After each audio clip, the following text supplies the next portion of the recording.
avec la situation économique et financière qui va se présenter, la baisse du pouvoir d'achat, etc., il serait anormal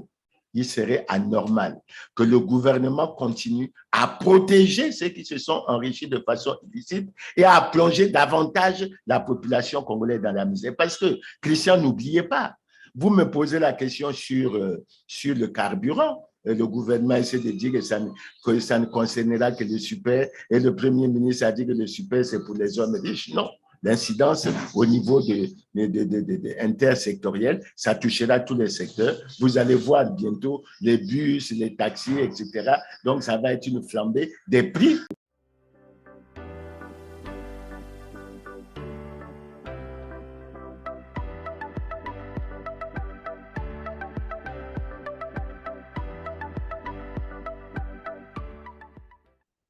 Mesdames, Messieurs, bonjour, ravi de vous retrouver sur TELAR TV. Bienvenue dans cette édition tout à fait spéciale qui porte sur la nouvelle augmentation du prix du carburant à la pompe annoncée par le gouvernement congolais, le Congo-Brazzaville bien entendu. Avec moi sur ce plateau, Clément Mirassa, président du PSTC, ancien ministre du Commerce, ancien ministre du Développement industriel. Bonjour Clément et merci d'être encore avec nous sur TELAR TV. Merci bien, Christian. C'est toujours un plaisir de me retrouver avec toi. Merci Clément de votre disponibilité pour cette interview. Alors, le gouvernement congolais, le Congo-Brazzaville, bien entendu, vient d'annoncer une nouvelle augmentation du prix du carburant à la pompe. Cela intervient moins de 6 mois après la première augmentation. Dans un premier temps, quelle est votre réaction après cette annonce d'une nouvelle augmentation du prix du carburant à la pompe? Christian, tu sais bien que nous sommes en programme avec le Fonds monétaire international. Ça veut dire que nous avons beaucoup de soucis et de préoccupations au niveau de notre gouvernance. Et c'est dans ce cadre que nous avons adressé une lettre d'intention au Fonds monétaire qui a été suivie d'un mémorandum des politiques économiques et financières. Et dans ces mémorandums, je crois qu'il avait été clairement retenu que le gouvernement prenne des mesures fortes pour réduire les subventions à la CORAF, à la centrale électrique du Congo et à un certain nombre d'autres structures, et œuvre pour améliorer la gestion. Aujourd'hui, on se rend compte de quoi? On nous a annoncé une première augmentation de 5%, celle-ci par rapport à la dernière, elle est de 16%, ça veut dire qu'on est déjà à 21%, et on se rend compte que vis-à-vis du Congo, le Fonds monétaire est en position de force. Parce qu'on a entendu les gouvernants, notamment le Premier ministre, dire que le gouvernement avait obtenu que ce soit 5%, alors que le Fonds monétaire exigeait 65%. Mais on se rend compte que progressivement, on est en train de monter vers cette demande du Fonds monétaire, et pas seulement du Fonds monétaire, puisque ça a été déjà convenu consensuellement. Ce que je déplore, c'est que le gouvernement n'ait pas préparé la population à cette situation. Vous savez bien que le carburant, quand même, le gouvernement veut limiter les choses en disant qu'il ne s'agit que du super, mais le carburant est un produit véritablement stratégique.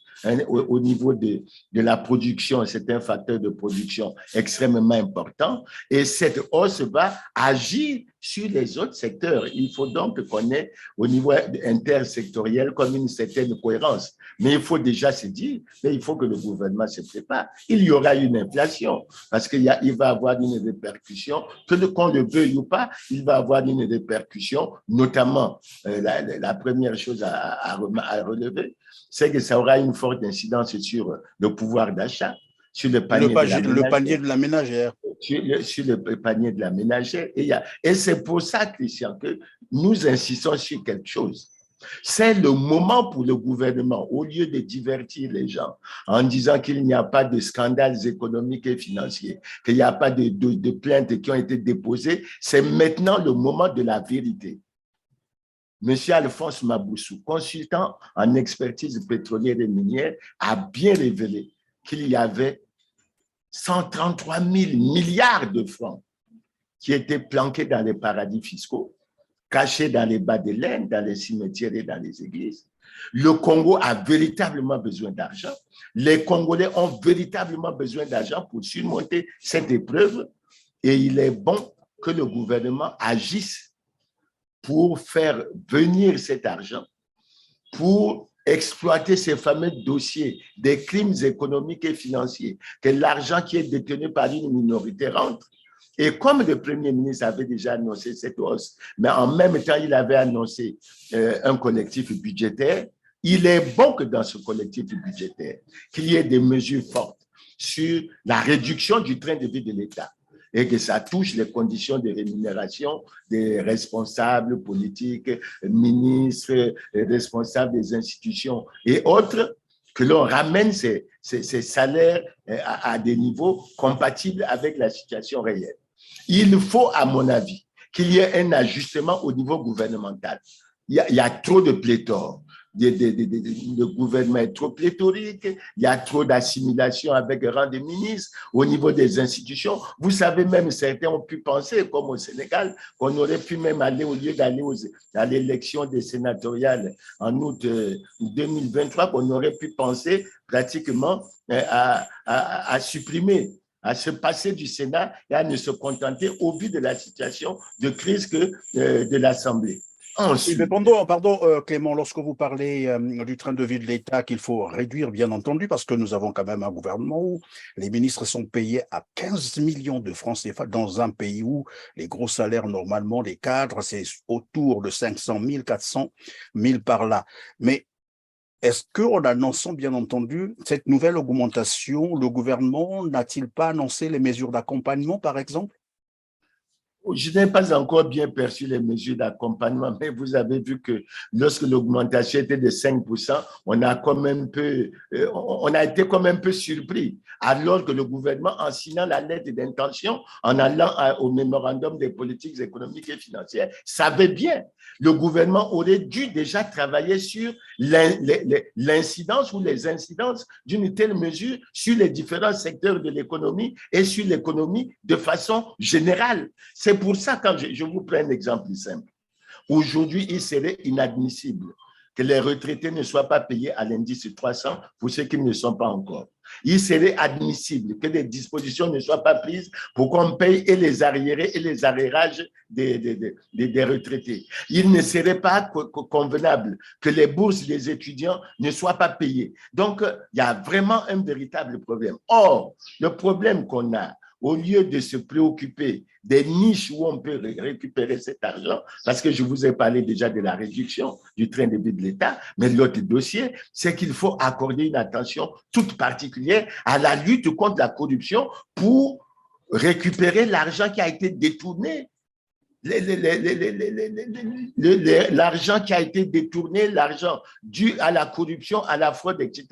Oui, mais pardon Clément, lorsque vous parlez de la récupération de cet argent, c'est-à-dire le rapatriement des fonds planqués dans les paradis fiscaux, puisque tout à l'heure vous l'avez rappelé, il y a des compatriotes, disons, les dignitaires du pouvoir, les 6 dignitaires détiennent à eux seuls, il faut le rappeler, 5 500 milliards de francs CFA dans leur compte à l'étranger. Et on peut les nommer, de toute façon, les Congolais le savent. Et il y a dernièrement, tout le monde déplore d'ailleurs, 14 000 milliards de francs CFA disparus et personne ne sait où sont passés ces 14 000 milliards. Moi, ma question, c'est tout de savoir, est-ce qu'il y a un mécanisme de rapatriement, c'est-à-dire qui peut faciliter le rapatriement de ce fonds-là? Parce que lorsqu'on parle quand même de 5 500 milliards, c'est pratiquement le double de la dette globale du Congo. 6 personnes ne peuvent pas détenir tout cet argent lorsqu'on sait que ce sont des fonctionnaires, en fait, de l'État. Mais Christian, le mécanisme dépend de 2 choses. Le courage et la volonté politique des gouvernants. S'ils le veulent, ils vont les récupérer. Écoutez, Christian, prenez la loi sur le patrimoine. Et j'ai entendu le Premier ministre dire que les membres de son gouvernement déclaraient le patrimoine. Je dis que c'est faux. Depuis 2002, aucun acteur politique, aucun dirigeant n'a déclaré son patrimoine conformément à la loi. Et dans cette loi, il y a un article 12 qui dit clairement que lorsque vous n'avez pas déclaré le patrimoine, vous pouvez être sanctionné et cette sanction peut correspondre à une amende qui peut correspondre au quart de votre patrimoine. Donc, il y a des niches qui existent. Quand vous prenez le budget 2023, pour lequel il va avoir un collectif. Tout le monde a été surpris que s'agissant de la corruption, s'agissant de la déclaration du patrimoine, il n'y ait fait allusion à aucune situation. Et les Congolais sont vraiment préoccupés d'entendre les gouvernants dire à Brazzaville, il n'y a pas de plainte. Mais Christian, qui devait faire les plaintes? Lorsqu'on parle des 14 000 milliards, qui a dit que cet argent a été déposé dans un compte de stabilisation et que ce compte devait être audité chaque année par la Cour des comptes et des disciplines budgétaires? La Cour des comptes est là, le compte est là. Pourquoi ce n'est pas audité?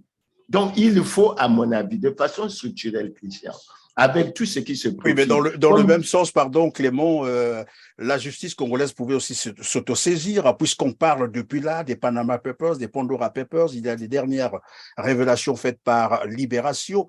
Lorsqu'on entend dire qu'il y a des dignitaires qui détiennent à eux seuls 5 500 milliards de francs CFA, je crois que cela devait interpeller quand même la justice congolaise, non? Pourquoi ils ne le font pas?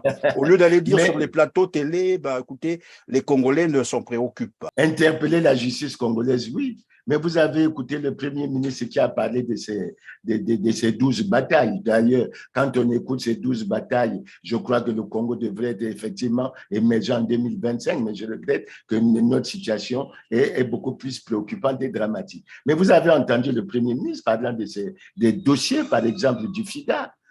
Il a dit que c'est en cours. Mais je rappelle au Premier ministre, quand il s'agit de l'affaire de Ghislain Ngalibali, qu'on devait sortir de l'Assemblée, mais ça s'est fait dans un délai extrait. Donc, il y a une jurisprudence. Comment ça se fait que pour le FIGA, rien que pour le FIGA, où les preuves sont là, il y a flagrance. Comment on traite? Et les 25 milliards de Covid. Et les 25 milliards du Covid. Et c'est là où je dis, avec la situation économique et financière qui va se présenter, la baisse du pouvoir d'achat, etc., il serait anormal que le gouvernement continue à protéger ceux qui se sont enrichis de façon illicite et à plonger davantage la population congolaise dans la misère. Parce que, Christian, n'oubliez pas, vous me posez la question sur le carburant. Le gouvernement essaie de dire que ça ne concernera que le super, et le Premier ministre a dit que le super, c'est pour les hommes riches. Non, l'incidence au niveau intersectoriel, ça touchera tous les secteurs. Vous allez voir bientôt les bus, les taxis, etc. Donc, ça va être une flambée des prix. Il faut que le gouvernement, au moins, se prépare à la maîtrise des prix, mais la meilleure façon de maîtriser les prix, c'est certainement, sous une autre forme, on était de penser à l'augmentation des salaires. Donc, à mon avis, le Premier ministre, quand il a présenté les 12 batailles ou je ne sais quoi à mi-parcours, il a annoncé aussi l'augmentation du prix de l'électricité et du prix de l'eau. Il faut que de façon sérieuse. Attendez, monsieur Mirassa, qu'est-ce que vous êtes en train de nous dire dans ce pays où tout le monde a des sérieux problèmes d'accès à l'eau potable et à l'électricité, tel que nous le savons? On annonce encore l'augmentation du prix, vous avez dit, de l'électricité et de l'eau. Ah ben c'est le Premier ministre qui l'a annoncé. Je crois que les Congolais ont suivi les émissions qu'il a faites pour le bilan mi-parcours des 12 batailles. J'espère qu'il est conscient qu'au Congo, il y a quand même 70% de la population qui vit en dessous du seuil de pauvreté, soit à moins de 600 francs CFA le jour. Et lorsqu'on parle de l'augmentation encore de l'eau, l'électricité, là, le carburant, bon, enfin, l'avenir nous dira. Comment, puisque vous êtes quand même un ancien ministre du Commerce, comment expliquer que dans un pays pétrolier comme le Congo, qu'on puisse céder à une telle mesure, par exemple, puisque nous avons notre pétrole? Qu'est-ce qui peut expliquer que finalement, on ne peut pas s'en passer de cette demande du FMI, c'est-à-dire ne pas augmenter le prix du carburant, puisque c'est notre carburant, c'est le pétrole du Congo, et le Congo a une raffinerie. Qu'est-ce qui peut expliquer cela? Je crois que du point de vue du Fonds monétaire, il faut d'abord dire que nous sommes, et il faut que nous le reconnaissons, nous sommes dans la mauvaise gouvernance. Si nous sommes allés au Fonds monétaire, c'est parce que nous avons un problème de gouvernance et que nous devons le régler. Quel que soit le bout où on le prend, quel que soit le discours fait par les gouvernants, aujourd'hui, on peut le prendre par le bout de la dette, on peut le prendre par d'autres situations. Mais aujourd'hui, Christian, prenons rien que le fonctionnement des services sociaux.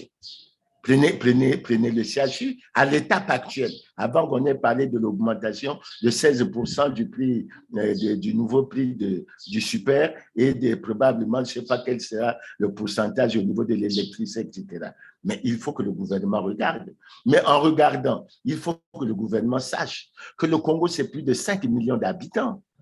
Que les Congolais, ce n'est pas seulement les 80 000 fonctionnaires, ce n'est pas le peu de gens, mais qu'il y a un secteur informel qui occupe plus l'espace économique à plus de 90%. Et ces gens, ils ont besoin de vivre, ils ont besoin d'avancer. Posez la question à une femme qui a une table au marché, elle vous dira que la vie est devenue extrêmement dure. Donc, à mon avis, Christian, le gouvernement doit prendre conscience que les 14 000 milliards, que les réformes sur la corruption, qu'il doit s'armer de courage pour récupérer l'argent auprès des personnes qui se sont enrichies de façon illicite. Et ça, les Congolais le savent. Moi, j'entends le discours qui consiste à dire il n'y a pas de dossier à Brazzaville. Quel dossier il n'y a pas à Brazzaville, Christian? J'en profite pour te faire un peu de commentaires sur cette phrase. Et donc, je disais, pour rappel, hein, pour ceux qui nous suivent, c'est que Denis Sassou Nguesso dit les Congolais ne s'en préoccupent pas. Pourquoi est-ce que c'est la justice française? Pourquoi est-ce que ce sont les médias français qui se préoccupent des détournements de l'argent au Congo ou de l'argent public au Congo-Brazzaville? Mais ce qu'on ne nous dit pas, c'est que M. Denis Sassou Nguesso et les hommes qui l'entourent, les hommes de son régime, lorsqu'ils volent l'argent, ils vont utiliser ça à l'extérieur et donc en Occident, j'allais dire, en France et ailleurs, ben c'est tout normal que là-bas, la loi fonctionne autrement et c'est normal que ces gens-là s'inquiètent et s'interrogent sur cette vie que mènent bien entendu les membres du clan Denis Sassou Nguesso. Ça, c'est c'est une réflexion. Alors, puisque Sassou Nguesso dit les Congolais eux-mêmes ne s'en préoccupent pas, en fait, il s'adresse à vous autres, vous aussi les opposants, monsieur Clément Mierassa. Christian, tu me fais sourire. D'abord, je vais donner la réponse à ta question de façon simple. Y a-t-il vol, fraude, concussion, détournement de fonds au Congo, oui ou non? Je dis oui. La réponse est donnée par M. Denis Sassou Nguesso dans son discours d'investiture le 14 août 2009, lorsqu'il dit lui-même que le Congo n'est pas, hélas, exempt de corruption, de détournement de fonds, de fraude, de concussion. Et il précise, ici, ce sont les gouvernants qui sont interpellés. Quel est le gouvernant qui a été interpellé? Ça, c'est le premier volet. Donc, le président de la République reconnaît bien qu'il y a vol, mais quand il y a vol et détournement, qu'est-ce que l'on fait? On ne voit pas les gens être traduits en justice. On ne voit pas l'État se battre pour récupérer cet argent. Maintenant, pour parler de façon concrète des dossiers, Christian, mais tu as évoqué le dossier déjà des 14 000 milliards. On a parlé de l'argent des générations futures, mais c'est encore le président Sassou qui a déclaré, que les excédents budgétaires étaient déposés dans un compte de stabilisation, qu'aucun franc ne sortirait de ce compte sans loi de finances rectificative et que chaque année, il y aurait un audit réalisé par la Cour des comptes qui allait être rendu public. Expliquez-moi pourquoi depuis 2006, il n'y a aucun audit qui a été réalisé. La Cour des comptes est là, le compte est à la Banque centrale. Pourquoi l'audit ne se réalise pas?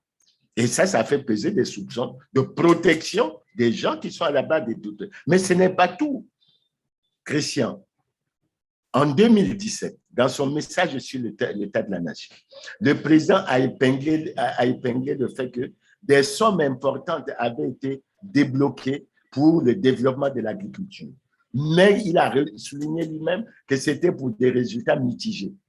Et suite à ça, le procureur de la République au Congo-Calais, je l'avais félicité à l'époque, suite à ça, le procureur de la République a instruit la direction générale de la surveillance des territoires de mener une enquête. Celle-ci a publié un communiqué pour dire que l'enquête a été faite, qu'on a constaté qu'il y avait des gens qui avaient pris de l'argent au fonds de soutien à l'agriculture, qu'ils n'avaient pas remboursé, et un délai a été donné. Passé ce délai, les gens devaient être présentés devant le parquet. Personne n'a été présenté devant le parquet.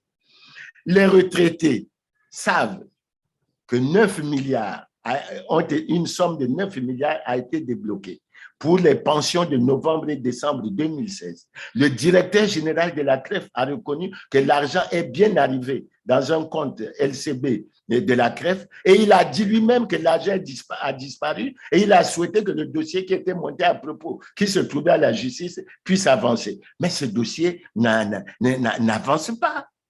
Ce dossier n'avance pas. Monsieur Lamine Gueleka, lorsqu'il était président de la Commission nationale de lutte contre la corruption, il a élaboré beaucoup de dossiers. Et lui-même, il a déclaré que ces dossiers étaient envoyés au procureur de la République par voie d'huissier. Mais d'où vient que les plus hautes autorités de l'État peuvent déclarer qu'il n'y a aucun dossier? Je vous ai parlé là de quelques dossiers, mais on peut en avoir au-delà de ceux qui devraient. Il y a aussi le dossier de la route de 137 kilomètres qui a coûté 231 milliards de francs CFA, révélé d'ailleurs par le député Ibovi. C'était aussi en 2017. L'argent avait été débloqué, donc 231 milliards débloqués, et je crois que c'est Jean-Jacques Bouya qui avait bénéficié de cet argent. Et là aussi, le dossier est resté sans suite.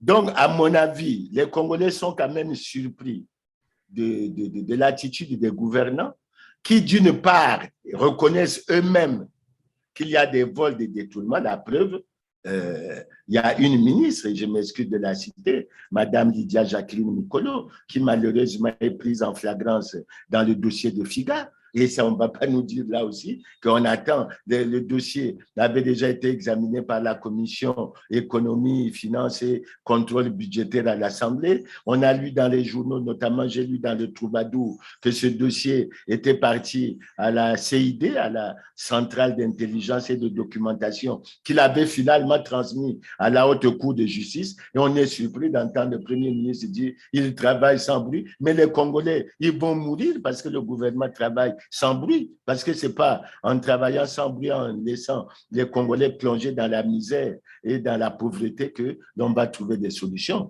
Donc, M. Christian, je dis qu'il y a une situation, la situation de la hausse des prix du super, la hausse des prix de l'électricité, de l'eau, ça entraîne nécessairement les gouvernants à avoir une attitude différente de celle qu'ils ont maintenant. Il faut qu'ils s'arment de courage et de volonté et qu'ils arrêtent de protéger ceux qui se sont enrichis. Le disant, évidemment, Christian, tu sais bien que je suis parmi les trois qui ont lancé la pétition. Et nous souhaitons bien que cette pétition puisse avancer et que nous ayons la force que d'ici là, en dehors de ce que nous connaissons, que des plaintes effectives puissent être déposées au niveau du tribunal, au niveau de notre pays, pour que nous avancions et que nous réglons les problèmes des Congolais, parce qu'on ne peut pas continuer à supporter cela.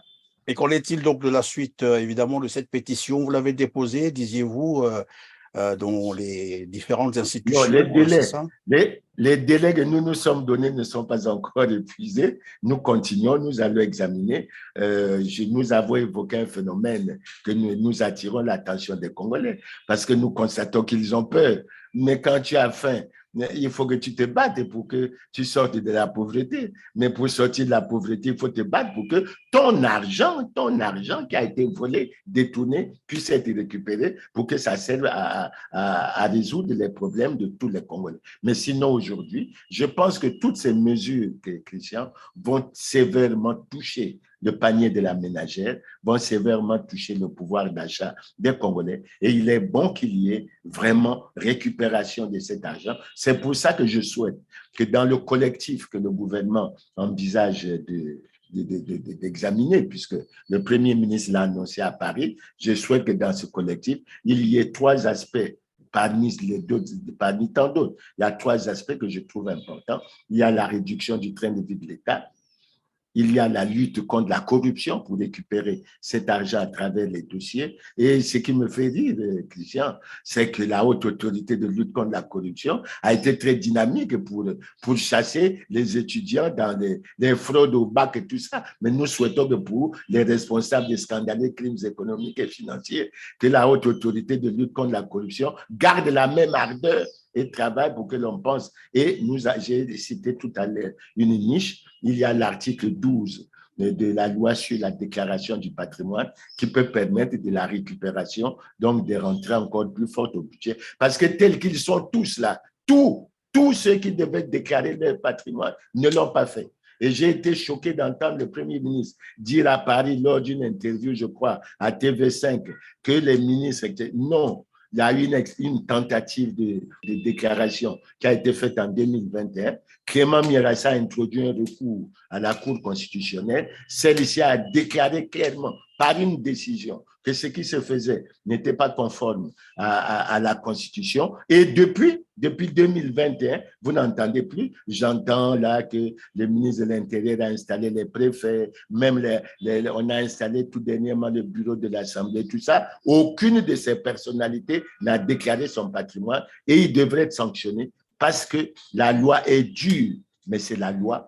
Nul n'est au-dessus de la loi et la loi doit s'appliquer à tous dans toute sa rigueur. Voilà, la loi, c'est la loi est au-dessus de tout le monde. C'est par là que nous mettons terme à cette édition tout à fait spéciale qui a porté sur la nouvelle augmentation du prix du carburant à la pompe au Congo, au Brazzaville. En tout cas, merci Clément Mirassa d'avoir été avec nous. Je rappelle que vous êtes président du PSDC, ancien ministre du Commerce, ancien ministre du Développement industriel. Ça a été un plaisir de vous avoir encore sur notre plateau. Merci Christian et à bientôt. Je vous en prie, mesdames, messieurs, merci de nous avoir encore consacré votre attention, merci de nous avoir suivis.